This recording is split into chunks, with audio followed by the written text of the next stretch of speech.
Hayop ka! Lumayas ka. Layas!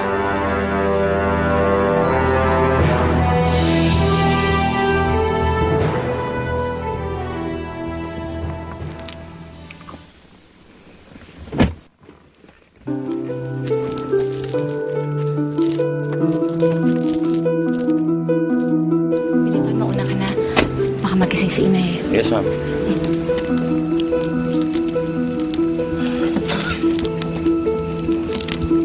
Hindi ako makapaniwala na tayo na talaga. Tayo na ba talaga?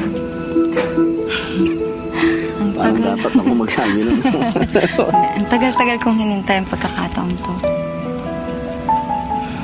Ang saya-saya ko. Parang ako din dapat ang magsabi nun. Maraming salamat at minamahal mo ako. Kahit naman nung nagkahiwalay tayo, ikaw lang ang nasa puso ko. Wala nang iba.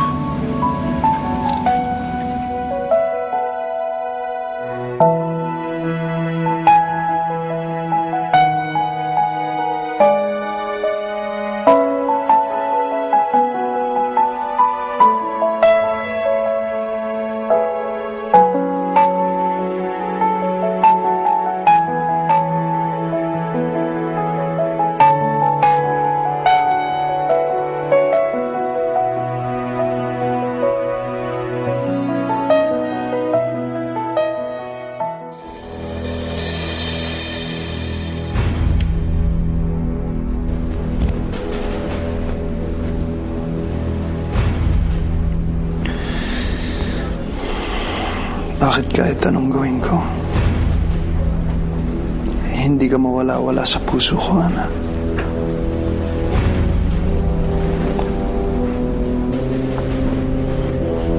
Akin ka lang. Hindi ako papayag na mapunta ka sa iba. Lalong-lalo na sa Totoy na yan.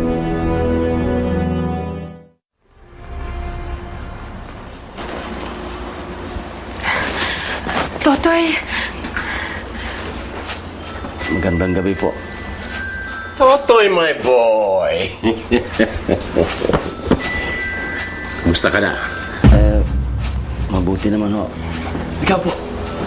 Alam ko, nasabi ko sa iyo na pag nailabas na kita sa kulungan, pwede na kitang i-train para maging boksingero ko. Hindi naman niyo ako nailabas eh. Oo nga, pero gumawa naman ako ng paraan. Kinausap ko si Congressman Bonnie Santos. At nagingay si Congressman Bonnie. Kaya napag-usapan sa Senado ang tungkol sa medical bill na ifinail niya.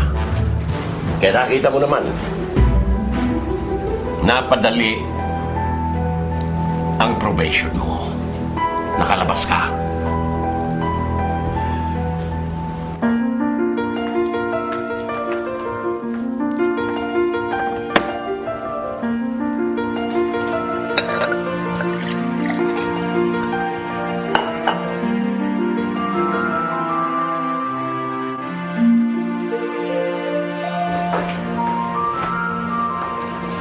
Saan ka galing? Nay, nakapag-meeting po. Di ba sinabi ni Connie sa inyo? Hanggang ganitong oras? Marami po kami pinag-usapan eh. Alam niyo naman si Boss Rick. Napakakulit nun eh. Naku, napapagod na ako, Nay. Sige, matutulog na ako, ha? Sige, Nay.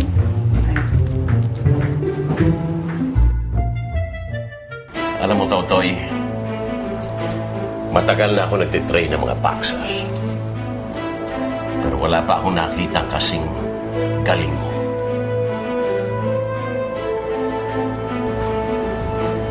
Parang matanda na ho ako para sa boxing. Wala sa edad yung Totoy. Nasa tibay ng katawan at lakas ng kamao. Kaya huwag ka basta-basta tatanggi. Malaki ang pera sa boxing. At ang perang kikitain mo ay para sa kinabukasan ng anak mo. Pag-isipan mo mabuti. At kapag desidido ka na bata, alam mo kung saan ako hanapin. Kain na. Ipinagluto ka ng magandang binibini. Oh, mauna na ako.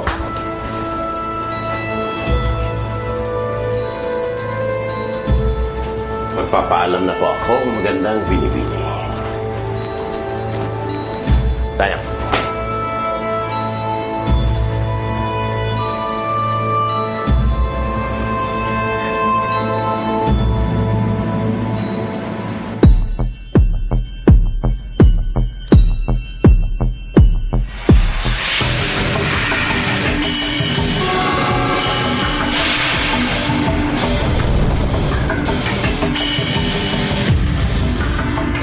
Ang dugo nito ay alay sa pagkakaisa ng kapatiran. Ang dugo nito, sinusumpa ko ang katapusan ni Totoy magtanggol.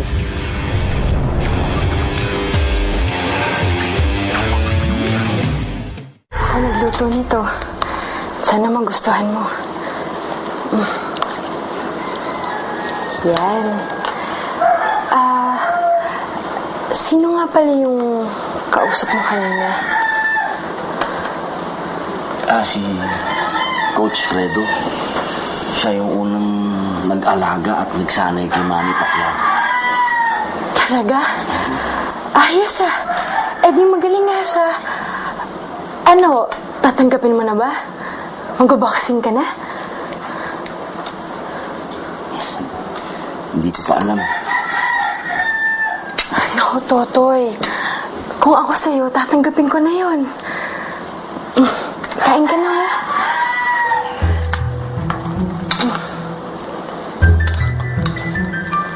Bango? Masarap yan.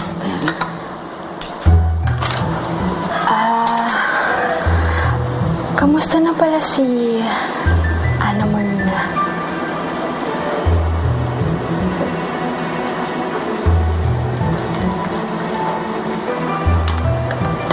Nasabi mo na ba sa kanya yung nararamdaman mo?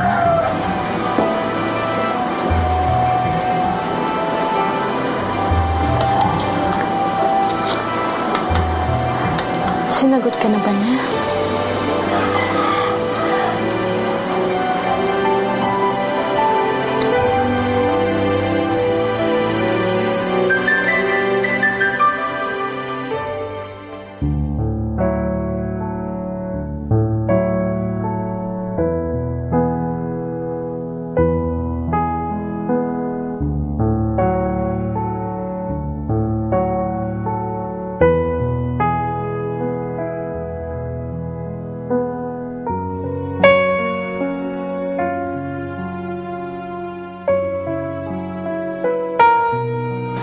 Alam ko, mahal na mahal kita.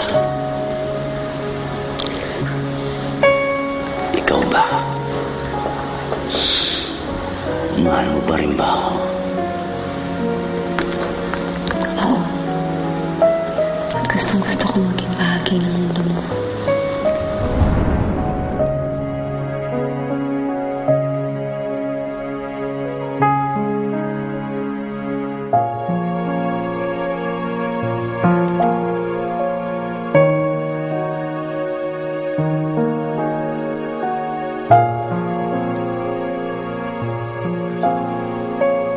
Ngayon na lang uli ako naging ganito kasaya, Totoy. Sana wala nang katapusan nito. Sana wala nang iba pang humadlang sa ating dalawa. Sana.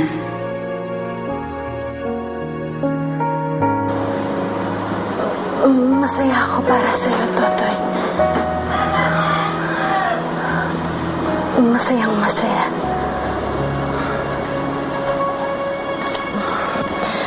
Congratulations.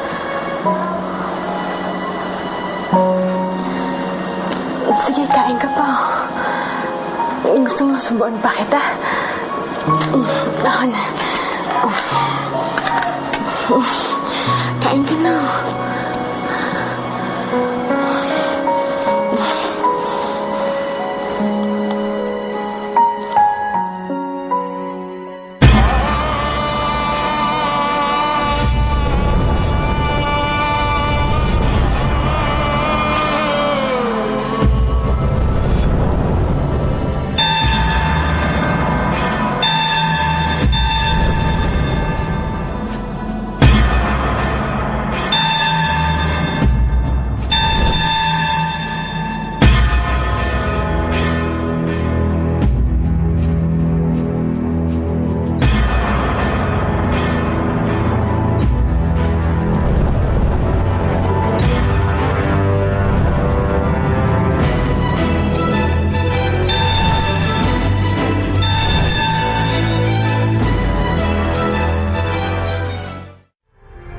Akala ko ba nung 1 linggo pa darating ang shipment na yan?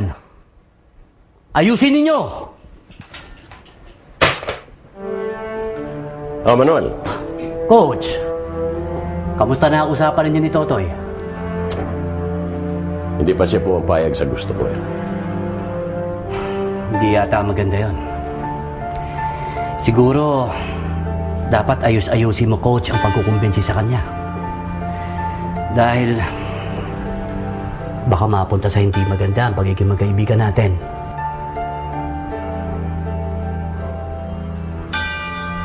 Biro ba yan o banta?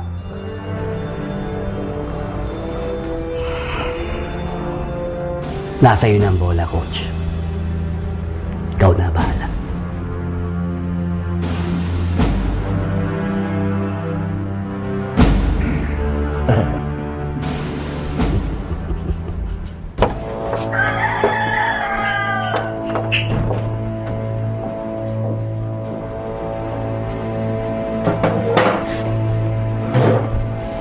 Ate, anong nangyari sa'yo?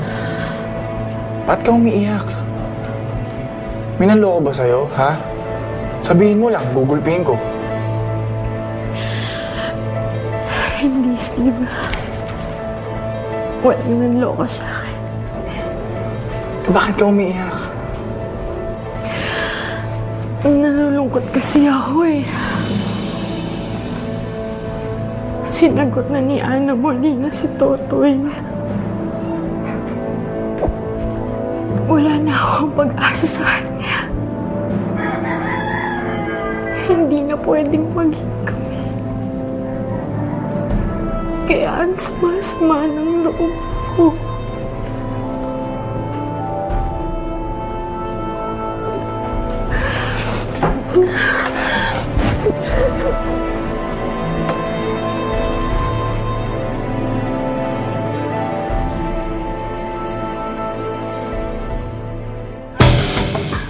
Tapos na ang ating ritual. Handa na kayo? Diyan na kami! Kaya na.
Uy, okay ka lang?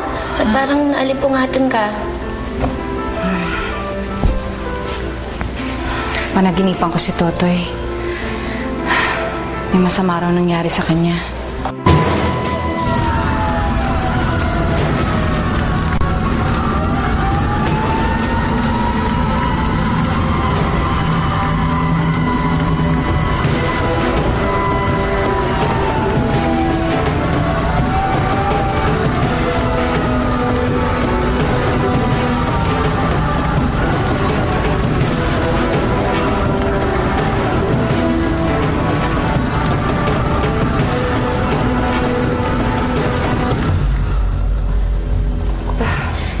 Masyado isipin yun. Alam mo, ang panaginip, kabaligtaran yan ng totoong nangyayari. Okay lang yun.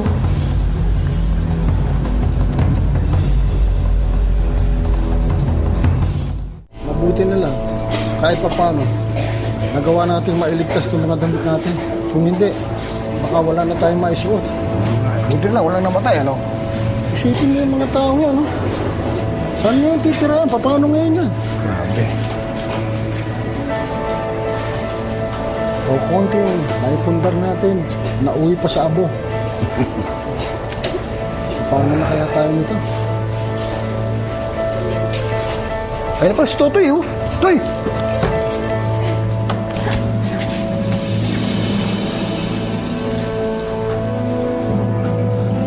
Dumating nga, bombero. Wala rin namang magawa. Sa sobrang sikip ng mga eskinita rito sa atin. Ganyan talaga ang buhay dito, Tem. Pag mahirap ka, masikip ang tirahan mo. Kuya Totoy! Kuya Totoy! Wala na tayong bahay! Kuya Totoy!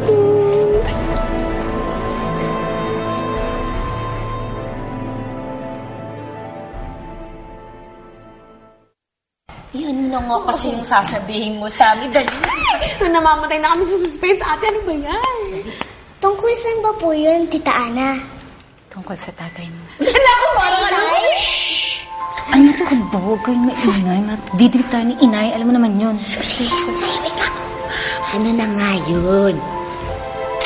Well, tama yung hula niyo. Kami na nga nito. Hindi pa tapos.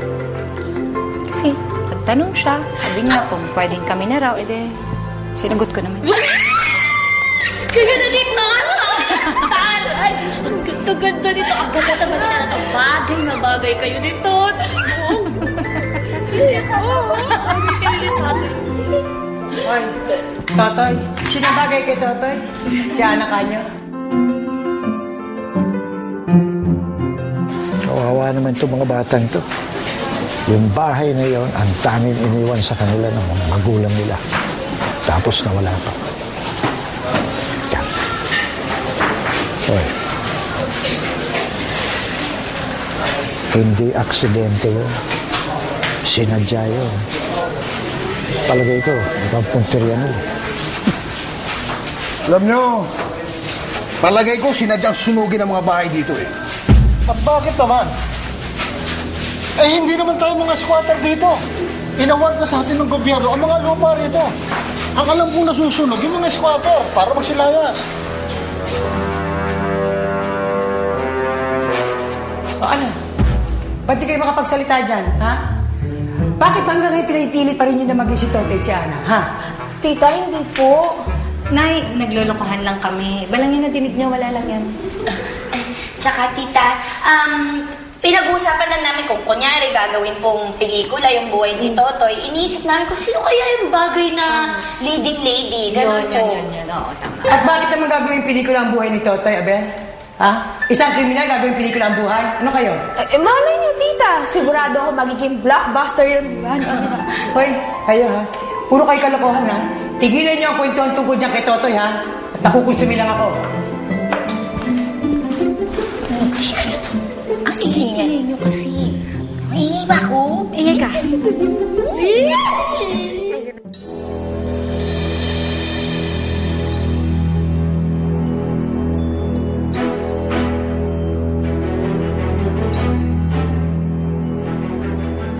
Coach Fredo! Manuel, ano bang masamang hangin ang habagat na umihip at napadpad ka rito? Pwede ba tayo sa loob? May mahalagang bagay sana akong gustong sabihin sa'yo. Oo ba? Ito muna kayo. Dito lang kayo at sekreto ito. Alika namin dito. Ma'am, saan po tayo? Ituturo ko na lang sa'yo.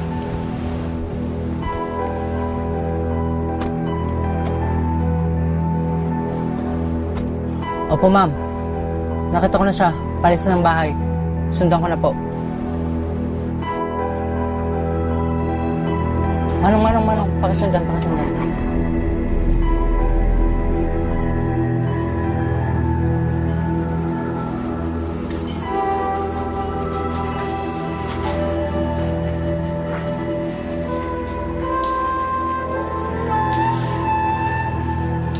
Totoo nga ang balita.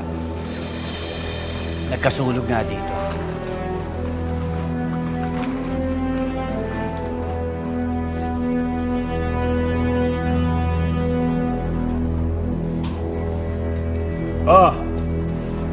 Makinig kayo lahat. Lalong-lalo lang sa mga nasunugan na gustong ipagawa ang kanilang bahay. Andito na kami. Handang tumulong sa inyo at magpautang sa lahat ng inyong pangangailangan. 30% lang ang patong sa bawat halagang inyong ihiramin. O ano pa kinita nyo? Tara na! O sir, pumutang po ako. Tayo na! Ha!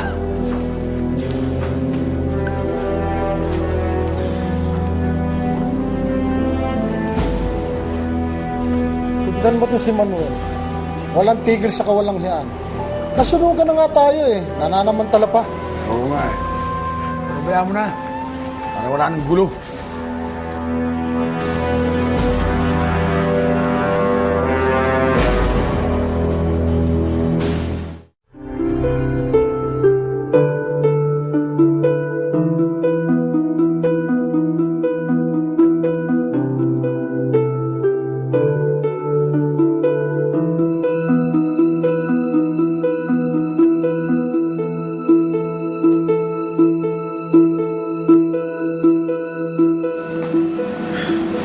Pasensya ka na.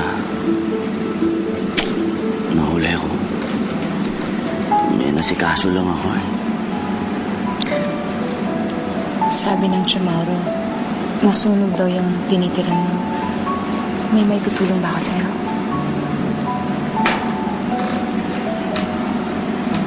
Ako okay lang. Pero yung mga kapitbahay ko, kailangan nila ng tulong.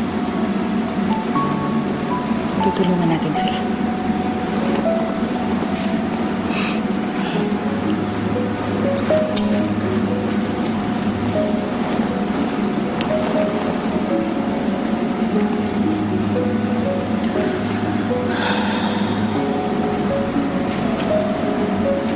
May nag-aalok sa akin na magboksingero. Boksingero? Hindi ba delikado yan? Sabi niya, nandun daw ang swerte ko.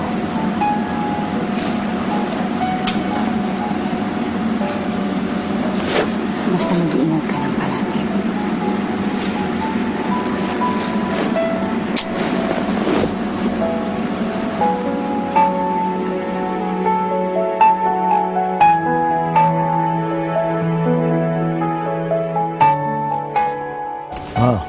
Tulong galing kay Ana Molina. Uy! Mang Mauro, napakalaking halaga nitong galing kay Ana Molina ito ah. Oo, gamitin nyo yan para maipagawa mga bahay ng mga nasunugan. At hindi na sila nangungutang kung kani-kanino pa. Mang Mauro, pakisabi na lang po kay Ana Molina, maraming salamat po. Opo. Mga kapitbahay, nakikita niyo ba itong hawak ko? Ito ay checking galing kay Ana Molina. Ito ay bigay sa atin. Kaya bukas na bukas din, kung pwede nyo nang umpisahan ang pagpapagawa ng ating pasamantalang tirahan. Yeah!